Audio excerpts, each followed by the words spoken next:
നമ്മുടെ അസുലഭ നിമിഷത്തിന് ഇവിടെ വന്നിരിക്കുന്ന എല്ലാവർക്കും എന്നെ ആദ്യമായിട്ട് നന്ദി പറയുകയാണ്. അതിനുശേഷം സീനായെ കുറിച്ച് കണ്ടുവന്നു.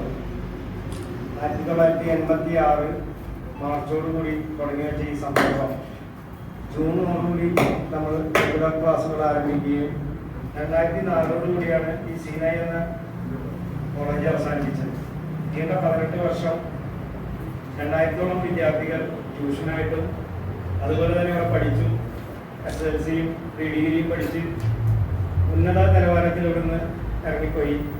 20ഓളം അധ്യാപകന്മാരെ ഇവിടെ പഠിപ്പിച്ചു. ഇവിടെ പഠിച്ചവരെല്ലാവരും നല്ല ഉന്നതിയിൽ തന്നെ എത്തിച്ചേരാൻ കഴിഞ്ഞതിൽ വളരെ സന്തോഷമുണ്ട്. ഇതാണ് സീനായുടെ ഒരു ചരിത്രം. അതിനുശേഷം 2024 നമ്മളൊരു പൂർവ്വ വിദ്യാർത്ഥി സംഗമം ഒരുക്കി. വാട്സപ്പ് ഗ്രൂപ്പിലൂടെ എല്ലാവരും അങ്ങോട്ടും ഇങ്ങോട്ടും പരിചയപ്പെട്ട് എല്ലാ വിദ്യാർത്ഥികളും പരസ്പരം ചേർന്ന്